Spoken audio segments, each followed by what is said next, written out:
पहिलीपासून जर हिंदी भाषेची सक्ती कराल तर तुमच्या सकट उखडून फेकू असा इशारा उद्धव ठाकरेंनी भाजपला दिलाय। आपल्याकडच्या शासनकर्त्यांनी राज्यकर्त्यांनी राजकीय मतभेद बाजूला सारून मराठीकडे बघणं खूप आवश्यक असल्याचं राज ठाकरे यांनीही म्हटलंय। मराठी माणसाच्या अस्तित्वावरती वरवंटा फिरवून जर समजा प्रगती होणार असेल ना, तर ती नको प्रगती आम्हाला। आज जे काय फ्लायओव्हर्स आणि जे काय ब्रिजेस आणि वगैरे होते हे दिसायला छान दिसतंय, पण ह्याच्यातनं जर समजा मराठी माणसाचं अस्तित्व संपणार असेल तर नकोय ते आम्हाला। शिवाजी महाराज शिकवले जात नाहीत आमच्याकडे। या मुळात शाळा आल्या त्या तुमच्या त्या ह्यांच्यासाठी IAS अधिकारी आणि ह्यांच्यासाठी त्या मुलांसाठी आल्या, पण आता त्याच्या शाळाच्या शाळा सगळ्या देशभर सुरू झाल्या आणि त्याच्यामध्ये तुम्हाला छत्रपती शिवाजी महाराज शिकवता येत नाहीत। म्हणजे ज्याला आपण क्रांतीचा उगम ज्याला म्हणतो आपण, त्याचा इतिहास तुम्हाला सांगता येत नाही। फ्रेंच रेव्होल्युशन शिकवताय तुम्ही, आम्हाला काय साठायचं ते? त्या इतिहासातलं बोध आपण काय घेतोय, मला असं वाटतं तो शिकवणं जास्त गरजेचं आहे। आणि आज सुद्धा जे काय आहे की हिंदीची सक्ती पहिलीपासून काय करायचं,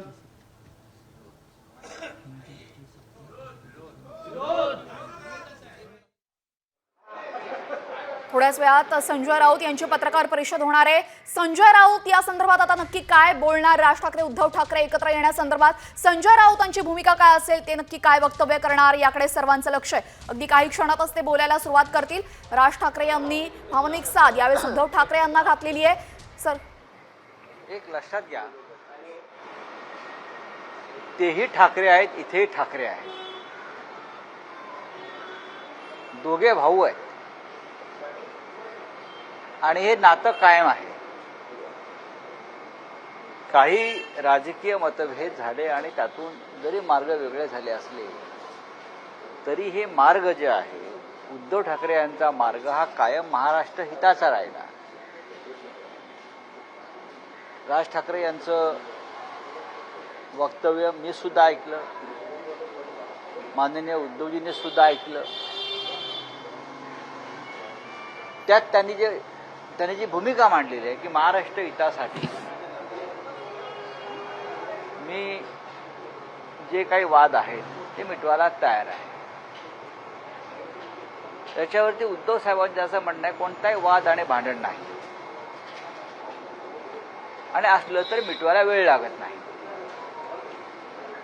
फक्त भूमिका इतकीच आहे की लोकसभा निवडणुकीच्या वेळी, विधानसभा निवडणुकांच्या वेळी माननीय उद्धव ठाकरे हेच सांगत होते की या महाराष्ट्राच्या मुळावर येणाऱ्या फौजा आहेत त्यांच्याशी आपण कोणताही संबंध ठेवता कामा नाही।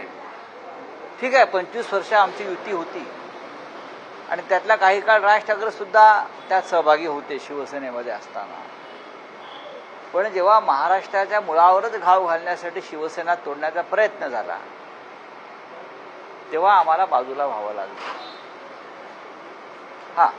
तर लोकसभा विधानसभेच्या वेळेला आमची भूमिका होती की याच महाराष्ट्राच्या शत्रूंना कोणत्याही प्रकारची मदत होईल अशी भूमिका घेऊ नये। मग काळे कायदे असतील शेतकऱ्यांची, महाराष्ट्रातून जो कारभार उद्योग बाहेर चालले आहेत त्या संदर्भातल्या भूमिका आहेत। हे होत असताना सुद्धा आपण अशा शक्तींबरोबर राहणं योग्य नाही, ते महाराष्ट्राला परवडणारं नाही। ही भूमिका आमची आजही आहे।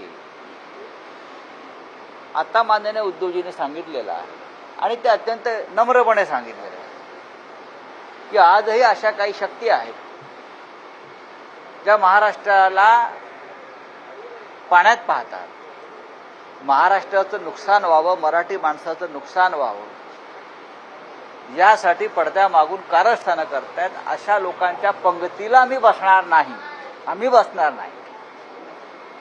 अशा माणसांना आम्ही घरातही घेणार नाही, अशी भूमिका घेणं गरजेचं आहे सगळ्यांनी।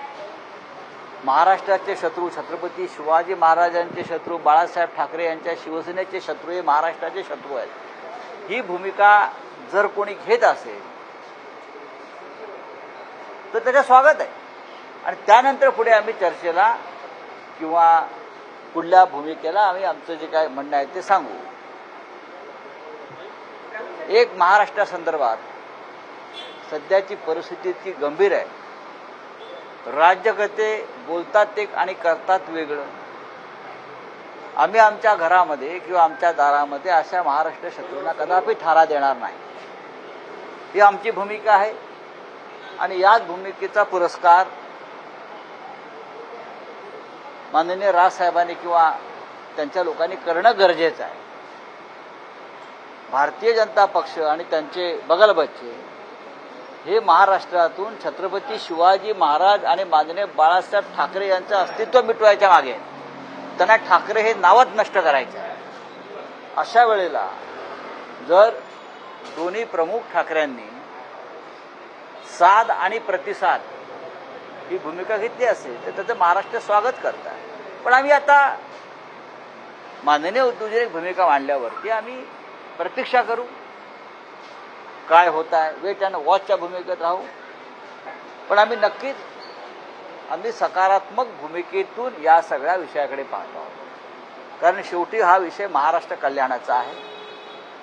संयुक्त महाराष्ट्र समितीमध्ये त्यावेळेला महाराष्ट्र निर्माण होत असताना, मुंबईचा लढा होत असताना, ज्या वेळेला अनेक विचारसरणीच्या लोकांनी आपले वाद आणि मतभेद बाजूला ठेवून महाराष्ट्रासाठी एकत्र यायचा निर्णय घेतलाच होता. आम्ही त्याच प्रवाहातले कार्यकर्ते आहोत. समजा अशी त्यांनी पण सकारात्मक भूमिका घेतली तर आपण महाविकास आघाडीतून बाहेर पडायला तयार आहात का? बघा, तुमचा पुढला प्रश्न आहे. त्या प्रश्नावरती मी आता उत्तर देणार नाही. महाविकास आघाडी ही आमची एक राजकीय व्यवस्था महाराष्ट्रासाठी आम्ही केलेली आहे. राज ठाकरे हे या क्षणी भारतीय जनता पक्ष किंवा एसएनसी यांच्याबरोबर आम्हाला दिसत आहेत आणि आमच्या दृष्टीनं ते महाराष्ट्राच्या हिताचं काम करत नाहीत. हे राज ठाकरे यांचा वापर करून या राज्यामध्ये मराठी माणसाला पडद्यामागून त्रास द्यायची कारस्थानं रचत आहेत. हे माननीय राज ठाकरे यांच्या लक्षात आलं असेल तर ते उपकार होतील मराठी माणसावर. प्रस्ताव दिला गेला त्याला सकारात्मक प्रतिसाद आहे. पुढच्या काळात राज ठाकरे, उद्धव ठाकरे दोघे या विषयावर स्वतः एकमेकांशी बोलून का नाही बोलणार? बघा, एक लक्षात घ्या, मी तुम्हाला वारंवार सांगतो, माझ्या आत्ताच माननीय उद्धव साहेबांशी चर्चा झाली. इथे येण्याआधी मी माननीय उद्धव साहेबांशी सविस्तर चर्चा केली. आज सकाळी चर्चा केली आणि काल रात्री माझी या विषयावर चर्चा झाली. लक्षात घ्या, त्याच्यामुळे आम्ही हवेत बोलत नाही आहोत. ही मुंबई हा महाराष्ट्र, या महाराष्ट्र आणि मुंबईतला मराठी माणूस, त्याचा मराठी व्यवसाय, मराठी व्यवहार याच्यावरती जर कोणी घाव घालत असेल तर एकत्र यावंच लागेल. पण आम्ही वाट पाहू, यापेक्षा अधिक चांगलं घडण्याची वाट पाहू. जर राज ठाकरे यांच्याकडून एक चांगली भूमिका समोर आली असेल तर त्या भूमिकेला नाकारण्याचा करंटेपणा आमच्याकडून होणार नाही. कारण आम्ही ही शिवसेना जी माननीय हिंदू हृदय सम्राटांनी स्थापन केली, आम्ही त्या सगळ्याच्या प्रवासातले बाळासाहेबांबरोबरचे आम्ही जो प्रवास आमचा झालेला आहे तो प्रवास आम्ही विसरू शकत नाही. माननीय उद्धव ठाकरे विसरू शकत नाही. आणि सगळे ठाकरे आणि आम्ही सगळे ते शेवटी एक आहोत. जरूर मतभेद झाले ते कोणत्या कारणामुळे? तुम्ही महाराष्ट्राच्या शत्रूंना आपल्या घरात घेतलं, माननीय बाळासाहेब ठाकरेंच्या शत्रूंना आपल्या घरात घेतलं. हा आमच्यासाठी कायम दुःखाचा आणि मतभेदाचा विषय राहिला. बाकी व्यक्तिगतरित्या आम्ही सगळे एकमेकांच्या जवळ आहोत. राज ठाकरे माझे मित्र आहेत, राज ठाकरे उद्धव साहेबांचे भाऊ आहेत ना. ते तुम्ही नाकारणार आहात का? नाही.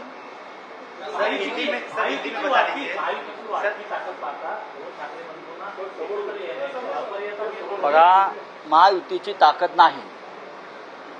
महायुतीची ताकद काय हे तुम्हाला समजून घ्यायला वॉशिंग्टनला तुळशी गबाडकडे जावं लागेल. महायुतीची ताकद काय हे वॉशिंग्टनला बसून तिने तुळशी गबाडने सांगितलंय की ईव्हीएमच्या माध्यमातून कसे घोटाळे करून निवडणुका जिंकल्या जात आहेत. हे अमेरिकेच्या इंटेलिजन्स ब्युरो म्हणजे गुप्तचर विभागाच्या प्रमुख मिसेस तुळशी गबाड यांनी सांगितलंय. ताकद नाही, लांड्या लवाड्या आणि चोऱ्या माऱ्या येत्या. अर्थात दोन ठाकरे एकत्र आले जरी लोकभावना आहे तर त्याच्यावरती महाराष्ट्रामध्ये काय भावना आहेत आम्ही समजून घेत आहोत.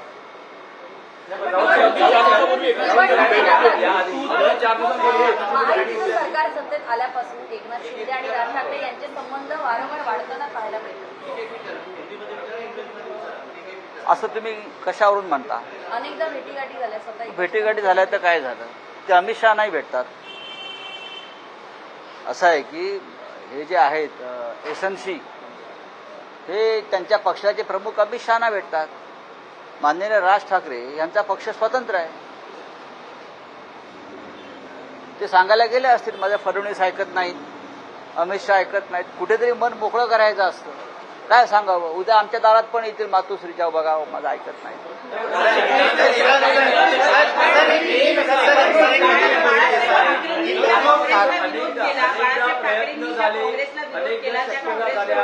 आज शिवसेना ही युतीमध्ये आहे.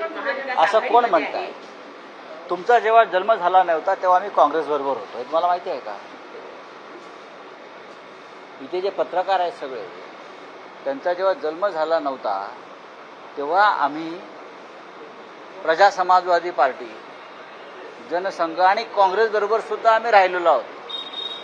आणीबाणीमध्ये इंदिरा गांधींना पाठिंबा देणारा एकमेव नेता म्हणजे हिंदुहृदय सम्राट बाळासाहेब ठाकरे होते, काँग्रेसला पाठिंबा देणारे.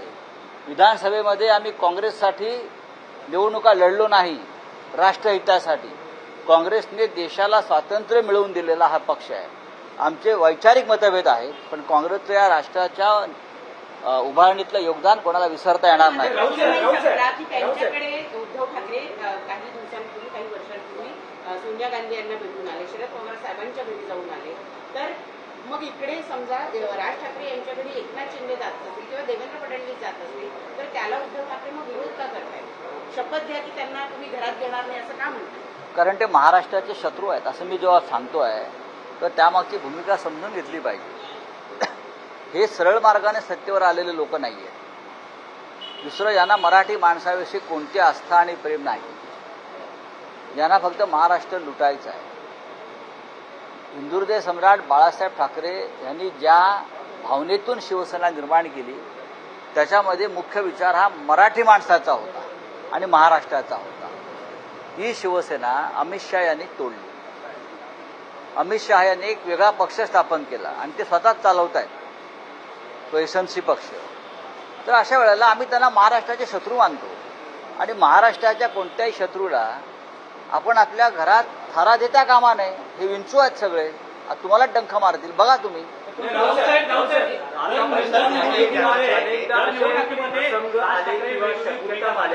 त्यात राज ठाकरे उद्धव ठाकरे एकत्र येतील असं म्हटलं जात होतं. अनेकांनी प्रयत्न केले. आता असं वाटतंय का की जी कटुता आहे ती आता संपुष्टात आलेली आहे? आमच्यामध्ये एकमेकांवर अगदी एवढी जहरी टीका केलेली आहे. ते सगळे मतभेद, ती सगळी टीका विसरून पुन्हा एकत्र येणं या शक्यता कितपत वाटत आहे? ही रक्ताची नाती आहे. माननीय बाळासाहेबांनी वारंवार सांगितलं, ही रक्ताची नाती आहे, मैत्रीची नाती आहे. आता कुठे राज ठाकरे यांनी त्यांचं मन मोकळं केलं आहे, त्याच्यावरती माननीय उद्धवजींनी प्रतिसाद दिला. इथेच थांबा आणि वाट पाहू पुढे.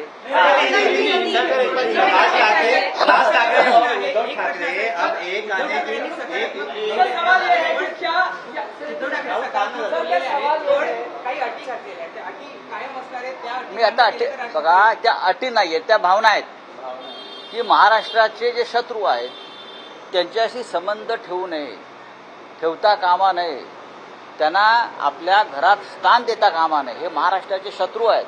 ज्यांनी मराठी माणूस, महाराष्ट्र आणि बाळासाहेब ठाकरेंची मराठी माणसासाठी स्थापन झालेली शिवसेना याच्या पाठीमागून वार केलेल्या लोकांना आपल्याकडे स्थान असता कामा नये. ही अट नाहीये, ही लोकभावना आहे की ज्यांनी व्यक्त केली.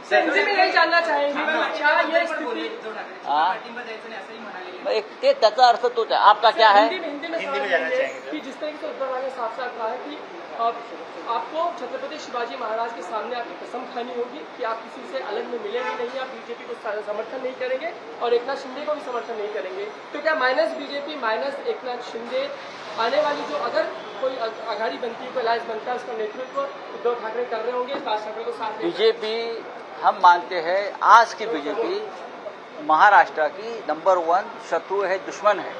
आज की बीजेपी की मैं बात कर रहा हूं. जिस तरह से अमित शाह ने बालासाहेब ठाकरे जी की शिवसेना को तोड़ा है अपने स्वार्थ के लिए और महाराष्ट्र को कमजोर करने के लिए शिवसेना को तोड़ दिया। और वो जो टुकड़ा है वो एकनाथ शिंदे के मुंह पर फेंका। अब वो खा रहे हैं, उसी का ही खा रहे हैं। ऐसे लोगों को हम अपने घर में जगह नहीं देंगे, ना उनसे बात करेंगे, ना उनके साथ पानी पिएंगे। ये हमारी भूमिका है, ये महाराष्ट्र स्वाभिमान की भूमिका है। क्या होगा, ज्यादा से ज्यादा हमको सत्ता नहीं मिलेगी ना, नहीं मिलने देगी, लेकिन स्वाभिमान से हम कोई तड़जोड़ या कॉम्प्रोमाइज नहीं करेंगे। तो हमारी यही एक मांग है कि आप उनसे किसी प्रकार से अगर संबंध नहीं रखते हो, इस प्रकार का वचन महाराष्ट्र की जनता को छत्रपति शिवाजी महाराज जी के सामने देते हैं, तो जरूर हम आपसे बात करेंगे। राज ठाकरे को इंडिया अलायंस महाविकास आघाड़ी का हिस्सा बनने की ऑफर कर रहे बनने के लिए राज ठाकरे उद्धव ठाकरे के साथ आने वाली वो जो बात है वो बन चुका है। देखिए, राज ठाकरे जी ने अपनी बात रखी है। राज ठाकरे जी ने कहा है कि अगर कोई गिले शिकवे हमें है दो भाइयों में, तो मैं कोई ईगो नहीं रखूंगा और दूर करूंगा महाराष्ट्र के हित के लिए। उसके ऊपर उद्धव ठाकरे जी ने कहा है हम भाई हैं, हमारे में कोई गिले शिकवे नहीं है, अगर है तो मैं मिटा दूंगा। लेकिन एक ही बात है जिससे हम महाराष्ट्र के दुश्मन मानते हैं, शिवसेना के दुश्मन मानते हैं, उसको अपने घर में आप जगह मत देना, उनके साथ खाने पीने को मत बैठना। यह अगर मंजूर है तो जरूर हम बात करेंगे। बस ओके। सर, तो क्या महाविकास आघाड़ी का सर अनुभव आहे त्यावर आम्हाला नाही वाटत की ही युती पुढे जाईल म्हणून. बघा, मी सकारात्मक आहे स्वतः, आणि आम्ही पाहतोय आता की तुम्ही जी साथ घातली त्याला आम्ही प्रतिसाद दिला। आता कोण काय म्हणते हा त्यांचा प्रश्न आहे, हा त्यांचा प्रश्न आहे। चला, राज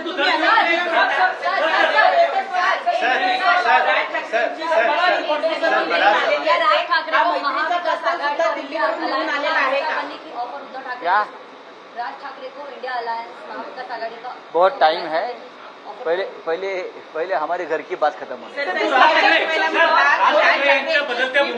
दिल्लीवरून लिहून येते ही स्क्रिप्ट, पण दिल्लीवरून लिहून आलेली असेल का? मैत्रीचा हात हा दिल्लीवरून लिहून आलेला असेल का? कोणाला तरी सोडायचंय म्हणून हा मैत्रीचा हात पुढे आला मला असेल असं का? वाटतं राज ठाकरेंनी त्यांची मन की बात सांगितली ती खरी असेल। केल्यानंतर खासदार संजय राऊतांनी खूप महत्त्वाचं वक्तव्य केलेलं आहे। तुम्ही साथ घातली, आम्ही प्रतीक्षेत आहोत, यापुढे काय होईल ते आम्ही पाहू असं संजय राऊत बोललेले आहेत। मुंबई आणि मराठी माणूस यासाठी एकत्र यावंच लागेल असं देखील राऊत बोललेले आहेत। रक्ताची नाती आहेत, आता कुठे राज ठाकरेंनी मन मोकळं केलंय असं देखील वक्तव्य राऊत यांनी केलेले आहे। तुम्ही साथ घातली, आम्ही प्रतिसाद दिला असं देखील राऊत बोललेले आहेत। दोन ठाकरे एकत्र आले तर राज्यात काय भावना समजून घेत आहोत, आता पुढे काय होईल ते आम्ही पाहू असं देखील राऊत बोललेले आहेत। संजय राऊतांचं महत्त्वाचं वक्तव्य आहे।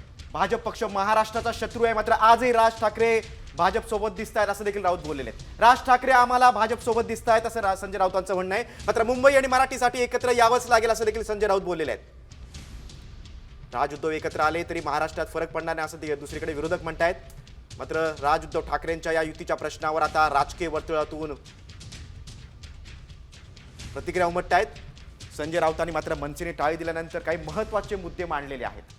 त्यामध्ये राऊतांचं एक महत्त्वाचं वाक्य आहे, पुढे काय होतंय याकडे आमचं लक्ष आहे, शिंदे शहांना भेटात उद्या आमच्या दारात येतील, हे महत्त्वाचं वक्तव्य खासदार संजय राऊतांनी केलेलं आहे। आज दिवसभरात बघतोय आपण सगळ्यात राजकीय वर्तुळातील सर्वात महत्त्वाची बातमी आहे। आगामी महानगरपालिका निवडणुका, स्थानिक स्वराज्य संस्था निवडणुकीच्या पार्श्वभूमीवर आता मनसे आणि ठाकरे गट एकत्र येणार का याकडे संपूर्ण महाराष्ट्राचं लक्ष आहे। बघा, युतीसाठी उद्धव ठाकरेंच्या काही अटी आहेत की किरकोळ भांडणं बाजूला ठेवायला मी तयार आहे असं उद्धव ठाकरेंचं म्हणणं आहे। मराठी माणसासाठी एकत्र यायला तयार आहे, उद्धव ठाकरेंनी आपली भूमिका स्पष्ट केलेली आहे। महाराष्ट्राच्या हिताआड येणाऱ्यांना भेटू नका ही अट आहे उद्धव ठाकरेंची, म्हणजेच भाजपकडे जाऊ नका, ही भाजप सोबत की माझ्यासोबत ते ठरवा असं देखील उद्धव ठाकरे बोलले। शिवरायांची शपथ घेऊन सांगा भाजपचा प्रचार करणार नाही. मग आपण उद्धव ठाकरेंच्या अटी बघतोय. संजय राऊतांचं आणखी एक महत्त्वाचं वक्तव्य होतं ते म्हणजे आम्ही या सगळ्या गोष्टींकडे सकारात्मक दृष्टीने बघतोय, पॉझिटिव्ह बघतोय, असं संजय राऊत यांनी काही वेळापूर्वीच माध्यमांशी बोलताना सांगितलेलं आहे.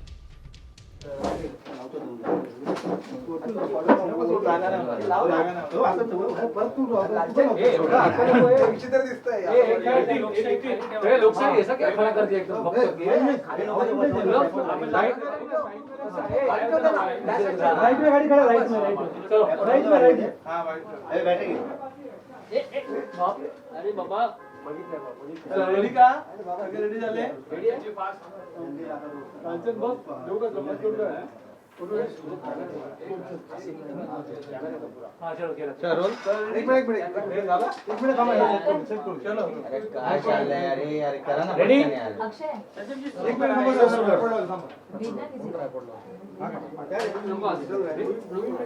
मनसेचे मुंबईचे शहराध्यक्ष संदीप देशपांडे माध्यमांशी आता संवाद साधतायत. साहेब, आपण पाहिलं ज्या पद्धतीनं आता उद्धव ठाकरे यांचं पण रिएक्शन समोर आलंय. महाराष्ट्र हितासाठी वाद मिटवायला तयार असं उद्धव ठाकरे म्हणतात आणि कोणताही वाद आणि भांडण नाही तर मिटवायला तयार आहे असं सुद्धा ते म्हणतायत. संजय राऊतही म्हणतायत की दोन्ही ठाकरेंनी 7 प्रतिसाद दिला, राज्याने स्वागत केलं. राज ठाकरे एकनाथ शिंदे यांची भेट घेतात हे राज्याच्या हिताचं नाहीये. मला ह्या सगळ्या तुम्ही ज्या चर्चा सकाळपासून करताय या चर्चा चालू असताना 2017चा एक इन्सिडेंट आठवतो, तो मला तुम्हाला सांगणं गरजेचं आहे. 2017मध्ये आता नाव घ्यायचं की नाही मला माहीत नाही, पण आता परिस्थिती अशी आली की नाव घ्यावं लागेल. श्रीधर पाटणकर हे मला भेटले, मला म्हणाले की दोन्ही भावांना आपण एकत्र आणलं पाहिजे. दोन्ही भावांनी एकत्र येऊन महाराष्ट्राच्या हिताच्या आणि सगळ्या गोष्टी झाल्या पाहिजेत असा त्यांनी एक प्रस्ताव ठेवला. त्यानंतर सन्माननीय राजसाहेबांशी मी चर्चा केली. आम्ही श्रीधर पाटणकरांना सांगितलं की ठीक आहे, या गोष्टीवर चर्चा होऊ शकते आणि मग आपण युती करायची की नाही ठरवू. आणि त्याप्रमाणे आमची भेट झाली. त्यानंतर आमच्या पक्षाच्या वतीने संतोष धुरी हे मातोश्रीवर सन्माननीय उद्धव ठाकरेंना भेटायला गेले. त्यावेळेला उद्धव साहेब असं म्हणाले की आत्ता आमचं भाजपबरोबरचं लग्न आहे, ते लग्न मोडू दे, त्यानंतर आपण साखरपुडा करू, मग कोण किती जागा काय जागा हा सगळा विषय होईल. त्याप्रमाणे 26 जानेवारीला त्यांनी भारतीय जनता पक्षाबरोबर युती तोडली 26 जानेवारीला. आणि त्यानंतर सन्माननीय श्रीधर पाटणकर आणि उद्धव साहेब यांनी आमचे फोन उचलणं बंद केलं. त्याच्या आधीचा 2014चा इन्सिडेंट अशाच पद्धतीने उद्धव ठाकरेंनी आणि भारतीय जनता पक्षाने म्हणजे शिवसेना त्यावेळची आणि भारतीय जनता पक्ष यांची युती तुटली. त्यानंतर उद्धव साहेबांनी सन्माननीय राजसाहेबांशी संपर्क केला, दोघं बोलले आणि असं ठरलं की आपण एकत्र लढवूया. आमच्याकडनं सन्माननीय बाळा नांदगावकर साहेब चर्चा करणार होते आणि शिवसेनेकडनं अनिल देसाई चर्चा करतील असं ठरलं होतं. आणि त्याच्यासाठी सन्मान्य राजसाहेबांनी एबी फॉर्म थांबवून ठेवले होते. 2 दिवस झाले, ना अनिल देसाई फोन उचलायला तयार, ना उद्धव ठाकरे फोन उचलायला तयार. आणि अनिल देसाईंनी शेवटपर्यंत स्वतःचे एबी फॉर्म वाटायला सुरुवात केली, पण मनसेचे एबी फॉर्म आम्ही थांबवून ठेवलेले. हे सगळं सांगायचा उद्देश असा की ज्या पद्धतीचा धोका शिवसेनेने 2014 आणि 2017ला आम्हाला दिला, कट टू सीन 2019. आज संजय राऊत पण म्हणतायत, उद्धव ठाकरे पण म्हणतायत की जे महाराष्ट्राचे शत्रू आहेत त्यांच्याबरोबर काय राजसाहेब जेवतात किंवा काय करतात. 2019 पर्यंत हे तुमचे शत्रू नव्हते. आपल्याला आठवत असेल 2019ची लोकसभा मी खास करून आठवण करून देतो. ज्या पद्धतीने नोटबंदी झाली, ज्या पद्धतीने भारतीय जनता पक्षाचे निर्णय झाले जे महाराष्ट्र हिताचे नव्हते, त्याला विरोध करणारे होते सन्माननीय राजसाहेब ठाकरे. आपल्याला आठवत असेल त्यावेळेच्या त्यांच्या सभा. त्यावेळेला भारतीय जनता पक्ष गोड होता, चांगला होता, कारण भारतीय जनता पक्षाने 50-50% सत्तेचा वाटा द्यायचं कबूल केलेलं. जी ब्ल्यू सी मध्ये प्रेस कॉन्फरन्स झालेली, तोपर्यंत भारतीय जनता पक्ष चांगला होता. 2019लाही सगळ्यांनी एकत्र निवडणुका लढवल्या, तोपर्यंत भारतीय जनता पक्ष खूप चांगला होता. 2019 नंतर ज्या वेळेला काय त्यांची काय चर्चा झाली मलाही माहीत नाही. म्हणजे ती मुख्यमंत्रीपद देणार होते नाही देणार होते या चर्चेमध्ये मला पडायचं नाही, मला माहिती नाही त्या चर्चेबद्दल. पण 2019 नंतर जेव्हा त्यांचं पीस कटलं, त्यानंतर भारतीय जनता पक्ष हा महाराष्ट्रद्रोही झाला आणि सगळं झालं. भारतीय जनता पक्षाची भूमिका काय ही 2019च्या आधी माहिती नव्हती का? जे उद्धव ठाकरे भाषणामध्ये असं म्हणाले की भारतीय जनता पक्षाबरोबर गेले 25 वर्ष युतीत आम्ही सडलो, असं 2017ला म्हणाले. त्याच भारतीय जनता पक्षाबरोबर त्यांनी लोकसभेत पण युती केली आणि त्याच भारतीय जनता पक्षाबरोबर त्यांनी 2019ला विधानसभेत पण युती केली. ज्या पक्षाबरोबर त्यांनी युती केली त्या पक्षाबरोबर युती सोडून ते पवार साहेबांच्या नादी लागले, काँग्रेसच्या नादी लागले, त्यांच्याबरोबर त्यांनी आघाडी स्थापन केली आणि त्यानंतर ते मुख्यमंत्री झाले. माझा एक सरळ सोपा आणि 1 मार्काचा प्रश्न आहे. जर 2.5 वर्ष मुख्यमंत्री पद उद्धव ठाकरेंना मिळालं असतं तर आज त्यांच्या लेखी भारतीय जनता पक्ष हा महाराष्ट्रद्रोही असता का, याचं उत्तर पहिले उद्धव ठाकरेंनी दिलं पाहिजे. म्हणजे तुम्हाला जो मुख्यमंत्री पद देणार नाही की तुम्हाला काय करेल तो महाराष्ट्रद्रोही. मला असं वाटतं आम्हाला जे तुम्ही सांगताय की ह्यांच्याबरोबर बोलू नका, मग या अटी, मग शिंदेबरोबर बोलायचं नाही कारण त्यांनी शिवसेनेची काय वाट लावली किंवा शिवसेना फोडली किंवा काय. मला हा सरळ साधा आणि सोपा प्रश्न आहे की तुमच्यावर आतापर्यंत मी सगळे इन्सिडेंट सांगितले, 2014चे सांगितले, 2017चे सांगितले, 2019चा सांगितला. ज्या लोकांनी आम्हाला धोका दिला तो जो आम्ही खाल्लेला आहे, ज्या लोकांनी भाजपला धोका दिला, ज्यांच्याबरोबर युती लढवून ते दुसरीकडे गेले, आता ते पवार साहेबांना धोका देण्याच्या तयारीत आहेत आणि काँग्रेसला धोका देण्याच्या तयारीत आहेत. एवढ्या सगळ्या धोका देणाऱ्या लोकांबरोबर आम्ही विश्वास ठेवायचा तर तो कुठल्या मुद्द्यावर ठेवायचा हा प्रश्न माझ्यासारख्या एका सामान्य राजकीय कार्यकर्त्याला पडतो. बाकी युती करायची नाही करायची ह्याचा निर्णय हा सर्वस्वी राजसाहेब करतील. पण माझ्यासारखा राजकीय कार्यकर्ता जेव्हा हे सगळं राजकारण बघत असतो, या सगळ्या गोष्टी समोर घडत असतात, तेव्हा त्याला याच्याबद्दल विश्वास वाटणं खूप कठीण आहे. बाकी युती करायची, कुठल्या पक्षाबरोबर करायची, काय नाही करायची हा सर्वस्वी अधिकार सन्माननीय राजसाहेब ठाकरेंचा आहे. आता नितेश राणे म्हणतात की अस्तित्वासाठी दोन्ही भावांचा एकत्र येण्याचा हा प्रयत्न असावा. सोडा. ज्या पद्धतीने सगळी चर्चा सुरू झाली आहे त्यामध्ये जसं तुम्ही 17, 19, 14चा किस्सा वगैरे सांगितला, सध्याची काय महाराष्ट्राची सामाजिक राजकारणी ही विद्यमान बदललेली आहे, त्या परिस्थितीमध्ये दोघांनाही एकत्र येणं दोघांसाठी एकमेकांना पूरक होईल असं राजकीय वर्तुळामध्ये म्हणणं आहे. तर त्याकडे तुम्ही कसं बघता? आणि तुम्ही आम्हाला वाईट ठरवून आमच्याबरोबर एकत्र येऊ शकत नाही ना. तुम्ही आम्हाला सांगाल की तुम्ही वाईट करताय, तुम्ही भारतीय जनता मुख्यमंत्र्यांना जेवायला बोलवलं हे चुकीचं केलं, तुम्ही शिंदेंना बोलायला हे चुकीचं केलं, तर आदित्य ठाकरे आणि उद्धव ठाकरे जाऊन चंद्रकांत पाटलांकडे चॉकलेट खातात ते बरोबर आहे. म्हणजे तुम्ही आम्हाला एका ठिकाणी वाईट ठरवणार आणि वरती म्हणणार आम्ही भांडणं मिटवायला तयार आहोत, असं नाही होत ना. दोन्ही गोष्टी बोलल्या पाहिजेत. आणि आम्ही कोणाला जेवायला बोलवायचं काय नाही बोलवायचा हा आमचा विषय आहे. आणि आमच्याकडे जे येणार आहे ते सगळे महाराष्ट्रद्रोही. आणि तुमच्याकडनं तुम्ही सोनिया गांधींना भेटलात, तुम्ही शरद पवार साहेबांना भेटलात, तुम्ही त्यांच्याबरोबर गेलात, हे सगळे महाराष्ट्रप्रेमी आहेत. ज्या काँग्रेसनी 2008 मध्ये आम्ही मराठी भाषेसाठी आंदोलन केलं म्हणून आमच्यावर 100 केसेस टाकले, ते महाराष्ट्रप्रेमी कसे आणि त्या महाराष्ट्रद्रोह्यांबरोबर मग उद्धव ठाकरे गेले कसे, हा आमचा प्रश्न आहे.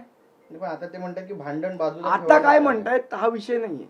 आता जे म्हणतायत त्याच्यावर विश्वास ठेवण्यासारखी परिस्थिती आहे का, हा महत्वाचा विषय. बघा कसं आहे, आपल्या मराठीत एक म्हण आहे की जेव्हा आपण दूध पितो आणि जीभ पोळते तेव्हा आपण ताक पण फुंकून पितो. बरोबर आहे ना? ही आपली म्हण आहे. त्यामुळे आमची जीभ एवढी भाजलेली आहे यांच्याबरोबर 14 मध्ये 17 मध्ये लोकांचीही भाजताना आम्ही बघितली आहे. तर तुमच्यावर विश्वास ठेवायचा, तर तो कुठल्या मुद्द्यावर ठेवायचा, अशी कुठली परिस्थिती निर्माण झाली आहे की तुमच्यावर विश्वास ठेवता येण्याजोगा आहे, हा महत्वाचा प्रश्न आहे. हा माझ्यासारख्या सामान्य राजकीय कार्यकर्त्याला पडतो.